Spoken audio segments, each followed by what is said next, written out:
உலக நாடுகள்லேருந்து நம்ம உள்ளூர் வரை பிரபலங்களுடைய மர்மமான மரணங்கள், அதுக்கு பின்னாடி இருக்கக்கூடிய நிறைய கான்ஸ்பிரசி தியரிஸ் இருக்கும். அது எது உண்மை அப்படிங்கிற மாதிரியான வீடியோஸ் நம்ம தொடர்ந்து பண்ணிகிட்டு இருக்கோம்.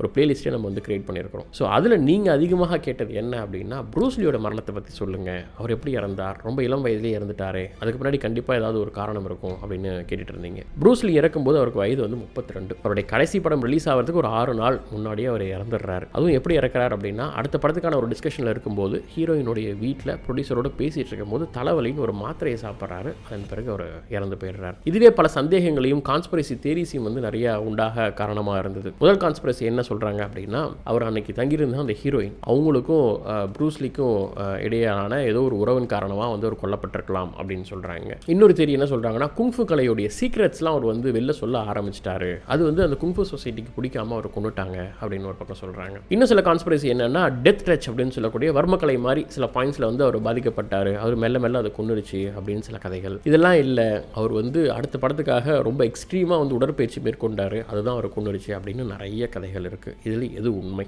ப்ரூஸ்லியோடைய உடலை பிரேத பரிசோதனை செய்த பிறகு அந்த போஸ்ட்மார்ட்டம் ரிப்போர்ட்டில் வந்தது உண்மையா என்ன? உண்மையில் அவர் எப்படி இறந்தார்? ப்ரூஸ்லியின் மர்ம மரணத்திற்கு பின்னாடி இருக்கக்கூடிய உண்மை என்ன அப்படிங்கிறத தெரிஞ்சுக்கலாம். வணக்கம், நான் உங்கள் மிஸ்டர் ஜிகே.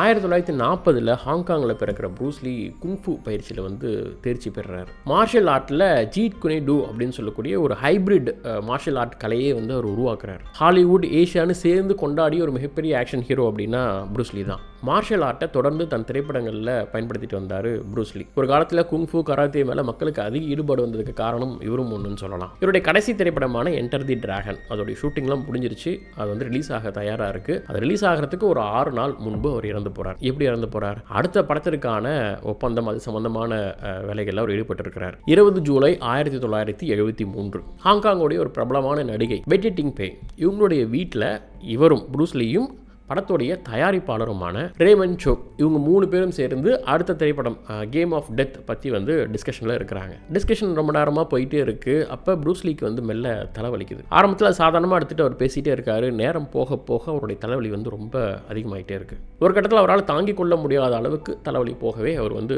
ஈகோஜெசிக் அப்படின்னு சொல்லக்கூடிய ஒரு பெயின் கில்லர் மாத்திரையை வந்து எடுத்துக்கிறார். அந்த மாத்திரை எடுத்துக்கிட்டோன்னே அவருக்கு வந்து கொஞ்சம் தூக்கம் வர மாதிரி இருக்குது. அப்போ அவங்க கூட இருக்கிறவங்க வந்து ஓகே, அவர் ரெஸ்ட் எடுத்துக்கிட்டோம், மாத்திரை போட்டிருக்காரு, தலைவலிக்குது அப்படின்னு சொல்லி அவரை ஒரு அறையில் தூங்க வைக்கிறாங்க. அவர் போய் ஒரு அறையில் படுக்கிறார். ரொம்ப நேரம் ஆகியும் அவர் எழுந்திருக்கல அப்படின்னோடனே பெட்டியும் ப்ரொடியூசர் ரேமண்டும் போய் அவரை எழுப்ப முயற்சி பண்ணுறாங்க.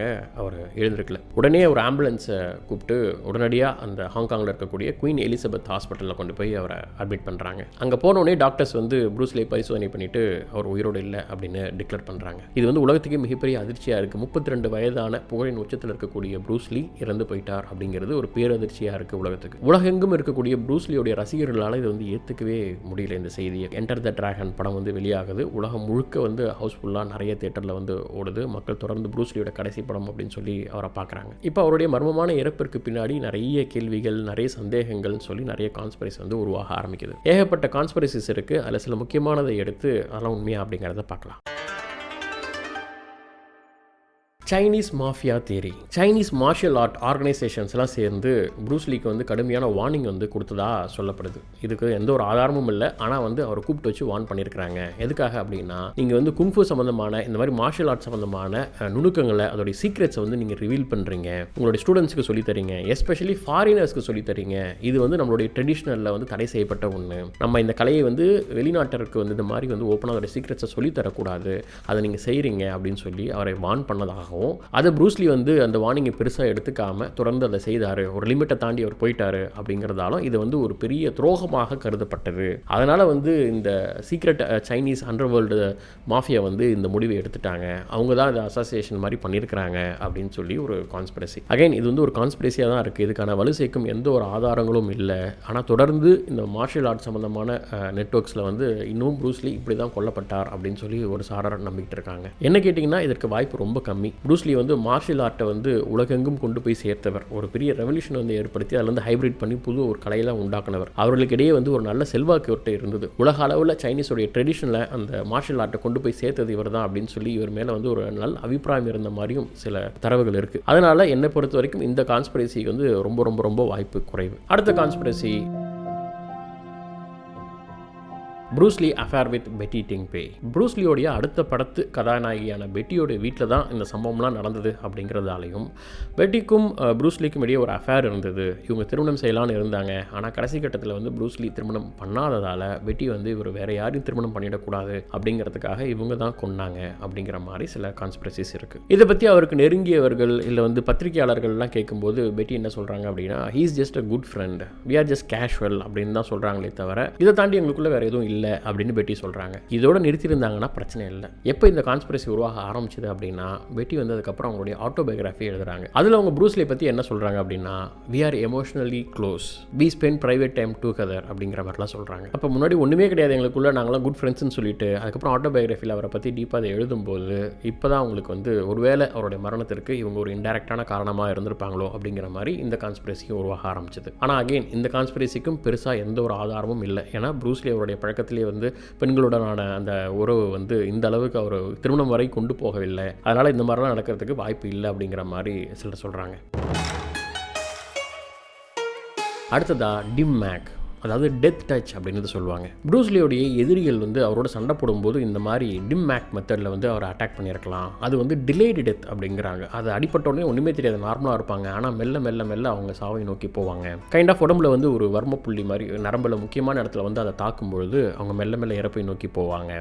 கிட்டத்தட்ட நம்ம ஒரு வர்மக்கலை மாதிரி. இந்த மாதிரியான முறை வந்து முதல்ல எந்த ஒரு எஃபெக்ட்டுமே உடம்புல காட்டாது. ஆனால் மெல்ல மெல்ல உடல் உறுப்புகள்லாம் ஒரு விபரீதத்தை நோக்கி போகும். ஸோ அந்த மாதிரியான ஒரு மெத்தடில் தான் அவர் வந்து இறந்திருக்கக்கூடும் அப்படிங்கிற மாதிரி ஒரு பரபரப்பான அப்போ வந்து பேசப்பட்டது. குங்ஃபு மீட்ஸ் மிஸ்ட்ரி அப்படிங்கிற டாப்பிக்கில் இதெல்லாம் வந்து நிறைய எழுத ஆரம்பித்தாங்க. இது மாதிரி ஹாலிவுட் படங்களில் அனிமி எல்லாம் கூட பார்த்தீங்கன்னா இந்த மாதிரி மார்ஷியல் ஆர்ட்ஸில் டிலேடு டெத் ஸ்ட்ரைக் அப்படின்னு சொல்லி இந்த டிம் மேக்கை வந்து குறிப்பிடுவாங்க. இது உண்மையா அப்படின்னு கேட்டிங்கன்னா, அறிவியல் பூர்வமாக இந்த மாதிரி ஒரு குறிப்பிட்ட புள்ளியில் உடம்புல அடித்தாங்கன்னா அவங்க வந்து மெல்ல மெல்ல இறந்து போயிடுவாங்க அப்படிங்கிறது 100% எங்கேயுமே நிரூபிக்கப்படவில்லை. அப்படி இருந்தால் மெல்ல மெல்ல அவருக்கு உடல் உறுப்புகள் ஏதாவது பாதிப்படைஞ்சு மெல்ல இறந்துருக்கணும் இல்லையா? அந்த மாதிரி இல்லாமல் கேஷுவலாக ஒரு நார்மலாக ஒரு டிஸ்கஷனில் இருக்கும்போது தான் தலைவலியில் அவர் இறந்து போயிருக்கார் அப்படின்னும் போது இந்த தியரி வந்து மேட்ச் ஆகலை. அடுத்ததா பெயின் கில்லர் தியரி. இது ஓரளவுக்கு அறிவியலுக்கு நெருக்கமான ஒன்று அப்படின்னு சொல்லலாம். ஏன்னா ப்ரூஸ்லி இறந்த பிறகு அவருடைய உடல் பிரேத பரிசோதனையில் போஸ்ட்மார்ட்டம் ரிப்போர்ட்டில் வந்த சில தகவல்களை பார்ப்போம். முதல் விஷயம், நோ விசிபிள் இன்ஜுரி. அவருக்கு வெளிப்படையாக உடலில் எந்த ஒரு காயமும் இல்லை. No alcohol, no drugs. ஏதாவது போதை தரும் வஸ்துக்கள் வந்து அவர் எடுத்திருக்காரா அப்படின்னா உடலில் அந்த மாதிரி இல்லை. அவருடைய உடல்நிலை எப்படி இருந்தது? கொலஸ்ட்ரால் அதிகமாக இருந்ததா, இதயத்தில் ஏதாவது அடைப்பு இருந்ததா, ஃபேட் இருந்ததா அப்படின்லாம் பார்க்கும்போது அது மாதிரி எதுவுமே இல்லை. அவர் ரொம்ப ஃபிட்னஸில் கரெக்டாக இருந்திருக்கிறாரு. கடைசியாக அவர் போட்டுக்கிட்ட அந்த எக்வாஜெசிக் அப்படின்னு சொல்லக்கூடிய பெயின் கில்லர் மாத்திரை, அது வந்து ஓவர் டோஸ் ஆகிடுச்சா அப்படின்னு அந்த ரிப்போர்ட்டில் பார்க்குறாங்க. அது ஓவர் டோஸ்லாம் இல்லை, அவர் சரியான அளவில் தான் எடுத்திருக்கிறார் அப்படிங்கிறதும் அதில் இருக்குது. என்னடா அப்போ எல்லாமே கரெக்டாக இருக்குது, இது வரைக்கும் சொன்ன எந்த ஒரு கான்ஸ்பிரசியுமே வந்து மேட்ச் ஆகலே, அப்போ உண்மையாகவே என்ன தான் அந்த ரிப்போர்ட்டில் அவர் எப்படி இறந்தார்னு சொல்கிறாங்க. Death by misadventure due to cerebral oedema caused by hyper sensitivity to the compound Equagesic. அதாவது அவருடைய மூளை 1400 கிராம்ல இருந்து 1575 கிராமாக அதிகரிச்சிருக்கு. அதாவது அவருடைய மூளையோட எடை சுமார் 175 கிராம் அதிகமாயிருக்கு. இது வந்து சிவியர் செரிபிரல் எடிமா அப்படின்னு சொல்லக்கூடிய லைஃப் த்ரெட்னிங் பிரெயின் ஸ்வெல்லிங் அப்படிங்கிறாங்க. உயிருக்கு ஆபத்து ஆகக்கூடிய அளவுக்கான மூளையில் வீக்கம். போஸ்ட்மார்ட்டம் ரிப்போர்ட்டில் அவர் எடுத்துக்கிட்ட அந்த எக்வாஜெசிக் பெயின் கில்லருடைய சைட் எஃபெக்ட் தான் அதற்கு காரணம் அப்படின்னு அதிகாரப்பூர்வமாக மென்ஷன் பண்ணுறாங்க. ஓகே, இந்த எக்வாஜெசிக் அப்படிங்கிற இந்த பெயின் கில்லர் மாத்திரை பற்றி நம்ம முதல்ல புரிஞ்சுக்கணும். இது வந்து ஒரு pain killer plus relax and combo மாத்திரை. இதில் வந்து 2 முக்கிய மூலப்பொருட்கள் இருக்குது. ஒன்று வந்து ஆஸ்பிரின், இது வந்து ஒரு பெயின் கில்லர், ஃபீவர் இந்த மாதிரிலாம் குறைக்கக்கூடியது. ரெண்டாவது மெப்ரோபெமெட், இது வந்து நர்வ் சிஸ்டத்தை வந்து சாந்தப்படுத்துறதுக்காக, அதை ஸ்லோ டவுன் பண்ணுறதுக்கான ஒரு மருந்து. பொதுவாக இந்த மருந்து எதுக்காக எடுத்துப்பாங்கன்னா, மசில் பெயின், ஸ்ட்ரெஸ், ஆங்ஸைட்டி, இதால் வரக்கூடிய தலைவலி, இதெல்லாம் வந்து குறைக்கிறதுக்காக எடுத்துப்பாங்க. இந்த எக்வாஜெசிக் மாத்திரை வந்து ப்ரூஸ்லிக்கு அலர்ஜியை ஏற்படுத்தியிருக்கலாம் அப்படின்னு சந்தேகிக்கப்படுது. பொதுவாக நம்ம அலர்ஜினா என்ன நினைப்போம், ரேஷஸ் வரும், இல்லை இச்சிங் இருக்கும். ஆனால் சில அலர்ஜி ரியாக்ஷன்ஸ் வந்து மூளையையும் பாதிக்கும் அப்படின்னு சொல்கிறாங்க. அந்த மாதிரி நேரத்தில் மூளையில் அதிகமான ப்ரெஷர் ஏற்படுத்தி நம்மளுடைய பிரெயினில் அந்த பிளட்டோடைய ஃப்ளோவே வந்து கட் பண்ணணும். இதனால் பிரெயினில் ஆக்சிஜன் லெவல் கம்மியாகும்.